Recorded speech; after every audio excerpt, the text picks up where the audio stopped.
সঙ্গীতের মধ্য দিয়ে চলছে টিকিট বিতরণ। আব্দুল্লাহ হীরা, এটিএন বাংলা, ঢাকা। এদিকে বিশ্বকাপ ক্রিকেটের টিকিট বিতরণ নিয়ে নানা অভিযোগ উঠলেও কেন্দ্রীয় আয়োজক কমিটির কর্মকর্তা ও বিসিবির সিনিয়র ভাইস প্রেসিডেন্ট মাহবুব আনাম আশ্বস্ত করেছেন ভাউচার পাওয়ার সবার টিকিট সংরক্ষিত আছে। কেউ টিকিট নিতে ব্যর্থ হলে ম্যাচের আগে স্টেডিয়াম থেকে তা নিতে পারবেন। ক্রয়ের সময় যে ব্যক্তি বলেছে আমরা ব্যাংক থেকে নিব, তারা ব্যাংক থেকে পাবেন। আর কেউ যদি বলে থাকেন ভেন্যু থেকে নেবেন, প্রতিটি খেলার দুদিন আগে আমরা ভেন্যু থেকে টিকিটগুলো বিতরণ করব। সুতরাং আপনাদের কারো কোনো অনিশ্চয়তার কোনো কারণ নেই, কারণ টিকিটগুলো সকলেরটাই সংরক্ষিত রয়েছে। এবং বেশ কিছু ভুল বুঝাবুঝি যেটা আমরা দেখেছি, সেটাও বোঝার ভুল। এবারে জেনারেল ফার্মাসিউটিক্যালস সংবাদ বিরতি। সরকারের নানা আশ্বাস সত্ত্বেও কমছে না দ্রব্যমূল্য, কমেনি চালের অগ্নিমূল্য। উপরন্তু সরবরাহ কমে যাওয়ায় সয়াবিন তেলের দাম আরও বেড়ে যাবার আশঙ্কা সৃষ্টি হয়েছে। এক্ষেত্রে trading corporation of Bangladesh TCB পুরোপুরি ব্যর্থ হয়েছে বলে মনে করেন অর্থনীতিবিদরা। এস এম মহিউদ্দিনের রিপোর্ট।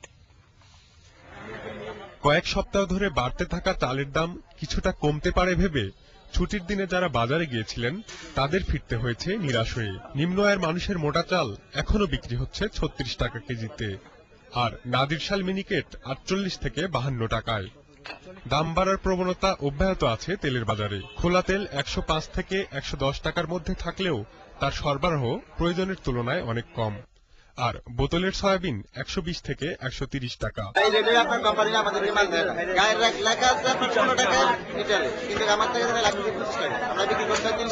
খাওয়ার জিনিস যেহেতু কিনতেই হবে, সেই জন্য অন্য দিকে খরচ কমায় দিতে হইতেছে। তবে দ্রব্যমূল্যের আগাম পরিস্থিতি নির্ণয় করে প্রয়োজনীয় ব্যবস্থা নিতে না পারার দায় টিসিবিকেই বহন করতে হবে বলে মনে করছেন অর্থনীতিবিদরা। আগের থেকে বাজারটাকে বুঝে কোন সময় এই ধরনের চাহিদা এবং সরবরাহের ঘাটতি হতে পারে বা কোন সময় মূল্য বৃদ্ধির চাপটা বেশি হতে পারে, এগুলো ভেবেচিন্তে আগাম সিদ্ধান্ত নেওয়ার ক্ষমতাটা আবার আমরা দেখছি যে অনেক জায়গায় হচ্ছে না। দাম বাড়ার বর্তমান প্রবণতা ২০০৭ সালের কাছাকাছি। তাই নির্বাচনী ওয়াদা পূরণ করে দ্রব্যমূল্য মানুষের ক্রয় ক্ষমতার মধ্যে রাখা সরকারের জন্য বড় রকমের চ্যালেঞ্জ বলে মনে করছেন তিনি। বড়টা আসলে চাপটা কিছুটা একটা কমবে।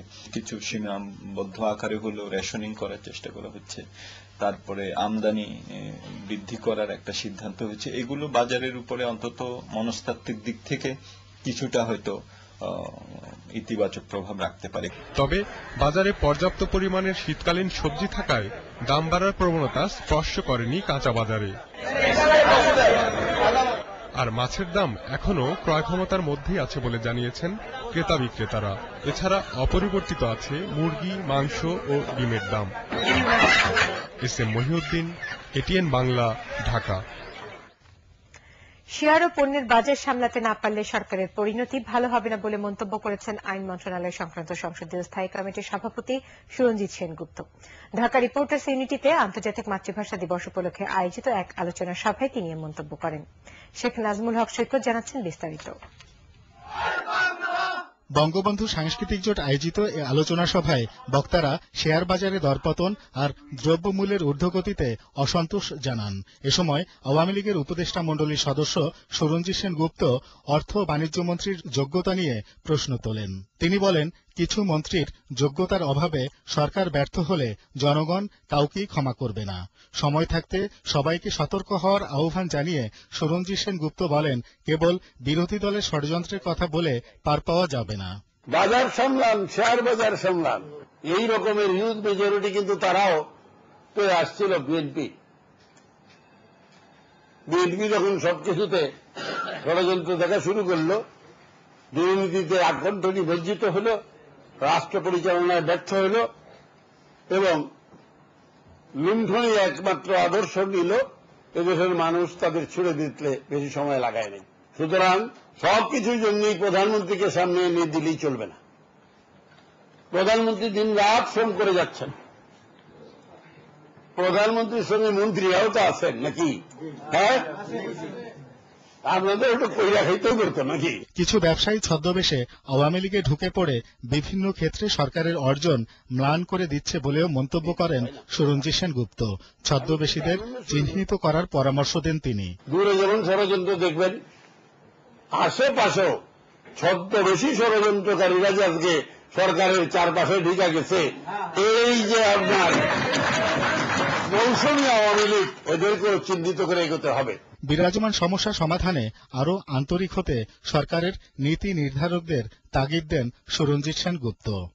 শেখ নাজমুল হক সৈকত, এটিএন বাংলা, ঢাকা।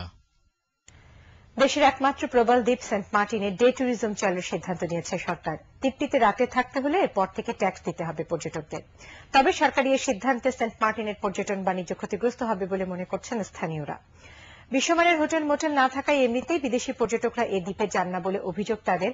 বঙ্গোপসাগরের ওই প্রবাল দ্বীপ ঘুরে এসে আরও জানাচ্ছেন কেরামতুল্লাহ বিপ্লব। ক্যামেরায় ছিলেন এহসানুল গনি স্বজন।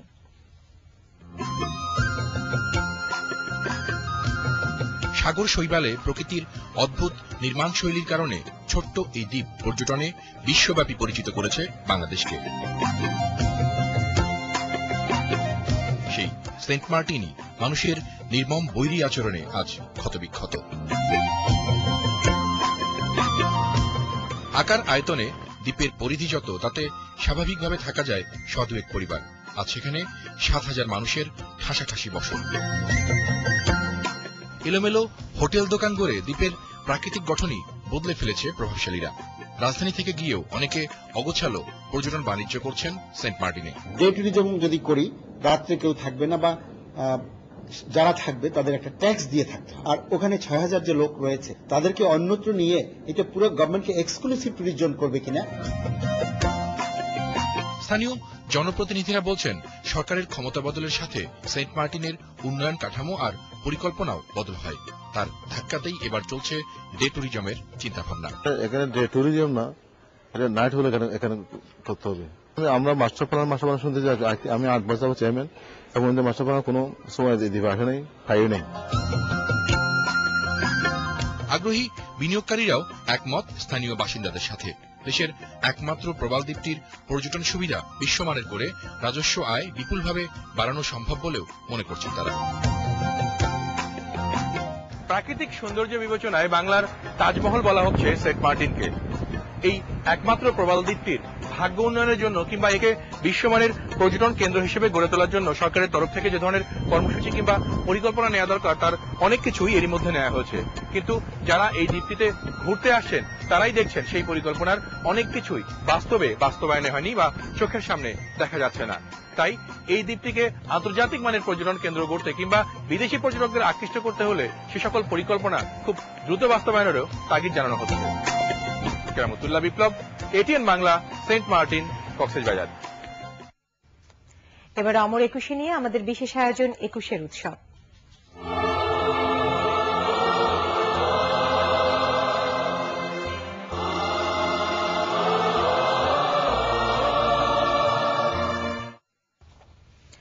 শিশু কিশোরদের নাচ, গান, পথনাটক আর নতুন বইয়ের মোড়ক খোলার মাধ্যমে পার হল ভাষার মাসের 11তম দিন। সাপ্তাহিক ছুটির দিনে অমর একুশের বই মেলায় সবচেয়ে বেশি 234টি নতুন বই এসেছে। মেলায় লোক সমাগমও ছিল চোখে পড়ার মতো। রাহাত মিনহাজের রিপোর্ট।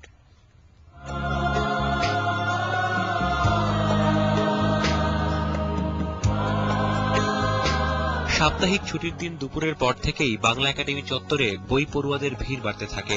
সময় গড়ানোর সাথে সাথে মেলায় প্রবেশের লাইন পার হয়ে যায় টিএসসি আর দোয়েল চত্বর। শুক্রবার বেশি পাঠক সমাবেশের কথা মাথায় রেখে এদিন মেলায় এসেছে রেকর্ড সংখ্যক বই। আজকের 234টি মিলে এবার মেলায় আসা মোট বইয়ের সংখ্যা দাঁড়ালো 1071টিতে। আমি জাফর ইকবালের বই কিনতে এসেছি। তার মধ্যে রঙিন চশমা, বেজি, মি, প্রজিডি। উপন্যাস ও কাব্যের পাশাপাশি এদিন মেলায় এসেছে আধুনিক বাংলা কবিতার প্রাণপুরুষ শামসুর রহমানকে নিয়ে সম্পাদিত বিশেষ একটি বই, যাতে বাংলাদেশের স্বাধীনতা সংগ্রাম ও গণতন্ত্র উত্তরণে তার বিভিন্ন ভূমিকার কথা উঠে এসেছে। এছাড়া বইটিতে প্রকাশ করা হয়েছে শামসুর রহমান সম্পর্কে ব্রিটিশ গবেষক উইলিয়াম রিডেসির একটি নিবন্ধ। নূর হোসেন যখন রাজপথে আত্মাহুতি দিল, তখন তিনি লিখলেন, বুক তার বাংলাদেশের হৃদয়। নূর হোসেনের বুক নয়, বাংলাদেশের হৃদয় ফুটো করে দেয়। বাংলাদেশ বনপুরা হরিণীর মতো আর্তনাদ করে। এ ধরনের অসাধারণ কবিতা একমাত্র শামসুর রহমানের হাত দিয়ে আমরা পেয়েছি। এদিকে ধারাবাহিক সাংস্কৃতিক অনুষ্ঠানের অংশ হিসেবে আজ মেলার মূল মঞ্চে ছিল শেখ রাসেল শিশু কিশোর পরিষদের বিশেষ পরিবেশনা।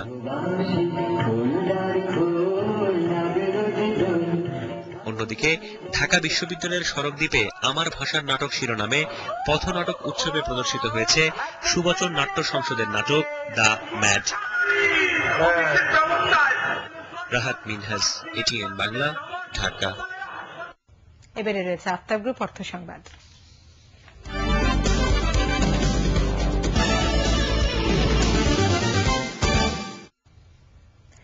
রাজধানীর বসুন্ধরা আবাসিক এলাকায় খাদ্য ও ক্যাটারিং প্রতিষ্ঠান ফখরুদ্দিন রেস্টুরেন্টের নবম শাখার উদ্বোধন করা হয়েছে।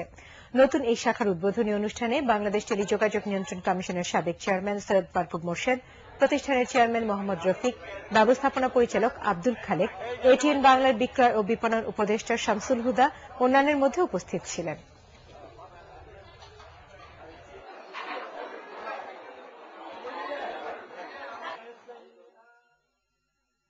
এবারে মেটলাইফ আলিকো আন্তর্জাতিক সংবাদ।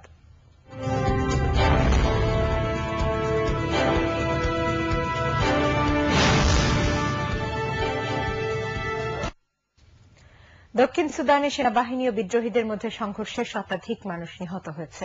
বিদ্রোহীরা হামলা শুরু করলে এই সংঘর্ষ শুরু হয় বলে সেনা কর্মকর্তারা জানিয়েছেন। সেনাবাহিনীর এক মুখপাত্র জানান, নিহতদের মধ্যে কমপক্ষে ৩৯ জন বেসামরিক লোক। উত্তর থেকে বিভক্ত হওয়ার ব্যাপারে ঐতিহাসিক গণভোট অনুষ্ঠিত হবার পর থেকে দক্ষিণ সুদানে সংঘর্ষের ঘটনা বেড়ে গেছে। গণভোটে দক্ষিণ সুদানের ৯৯% মানুষ উত্তর থেকে বিচ্ছিন্ন হবার পক্ষে ভোট দেন। রংপুরে নিপা ভাইরাসে আক্রান্ত হয়ে এক শিশুসহ আরও ২ জন মারা গেছে। সকালে রংপুর মেডিকেল কলেজ হাসপাতালে চিকিৎসাধীন অবস্থায় তারা মারা যায়। এর আগে বৃহস্পতিবারে ভাইরাসজনিত ইনকেফালাইটিস রোগে আক্রান্ত হয়ে এই হাসপাতালে আরও ২ জনের মৃত্যু হয়। এ নিয়ে রংপুর মেডিকেল কলেজ হাসপাতালে নিপা ভাইরাসে আক্রান্ত ১৭ জন মারা গেছেন বলে জানিয়েছেন প্রতিষ্ঠানের পরিচালক ড তৌফিকুল ইসলাম।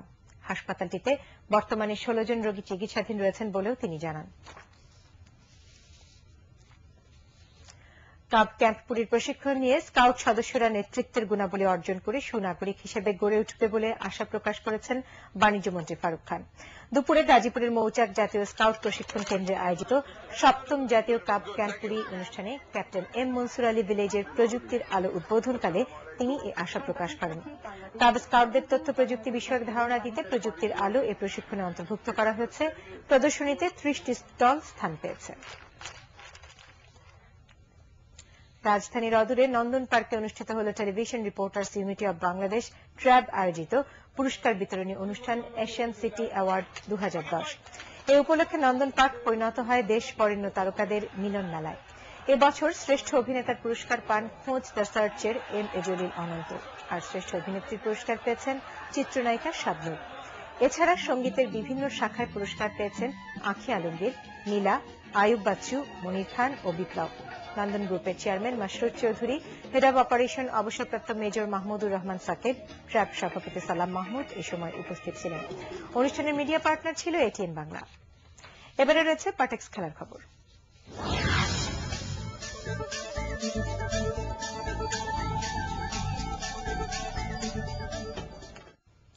বিশ্বকাপে অংশ নিতে দ্বিতীয় দল হিসেবে ঢাকায় পা রেখেছে পাকিস্তান। সন্ধ্যা ৭:৩০টার দিকে ঢাকা নামার পর কড়া নিরাপত্তায় হযরত শাহজালাল আন্তর্জাতিক বিমানবন্দর থেকে তাদের হোটেল শেরাটনে নেওয়া হয়। বাংলাদেশে পাকিস্তানের কোনো বিশ্বকাপ ম্যাচ না থাকলেও এখানে কেবল ২টি প্রস্তুতি ম্যাচ খেলবে তারা। ১৫ ফেব্রুয়ারি মিরপুর শেরে বাংলা জাতীয় স্টেডিয়ামে স্বাগতিক বাংলাদেশের সাথে প্রস্তুতি ম্যাচ দিয়ে বিশ্বকাপ যাত্রা শুরু করবে শহীদ আফ্রিদির দল। ১৮ ফেব্রুয়ারি ইংল্যান্ডের বিপক্ষে দ্বিতীয় প্রস্তুতি ম্যাচের পর শ্রীলঙ্কা যাবে তারা। আগামীকাল সকালে আনুষ্ঠানিক সংবাদ সম্মেলনে নিজেদের বিশ্বকাপ ভাবনার কথা জানাবেন পাক অধিনায়ক শহীদ আফ্রিদি। বিশ্বকাপ ক্রিকেটে বাংলায় ধারাভাষ্যের ব্যবস্থা রাখছে সরকার। এটিএন বাংলা ও স্পোর্টস ভিশন লিমিটেডের যৌথ উদ্যোগে ক্রীড়া ধারাভাষ্য ও উপস্থাপনা প্রশিক্ষণ কোর্সের সমাপনী অনুষ্ঠানে বাণিজ্যমন্ত্রী ফারুক খান কথা জানান। রাজধানীর একটি হোটেলে আয়োজিত এই অনুষ্ঠানে ৭ দিনের কোর্সে অংশ নেওয়া সারা দেশের ৫০ জন প্রশিক্ষণার্থীকে সার্টিফিকেট দেওয়া হয়। এটিএন বাংলার প্রধান উপদেষ্টা সাইফুল বারী, স্পোর্টস ভিশনের চেয়ারম্যান সাইফুর রহমান এ সময় উপস্থিত ছিলেন। ওয়ার্ল্ড কাপ ক্রিকেটে শুধুমাত্র বাংলাদেশ টিম বাংলাদেশ কিন্তু খেলবে না, সেই সঙ্গে বাংলাদেশও খেলবে। গ্রামে গঞ্জে মানুষ যাতে শুনতে পায় এবং আই ওয়াজ কনফার্ম যে বাংলাতে ধারাভাষ্য হবে। এই ছিল এখনকার মতো সংবাদ। শেষ করার আগে এসিপি সংবাদ শিরোনাম আরেকবার।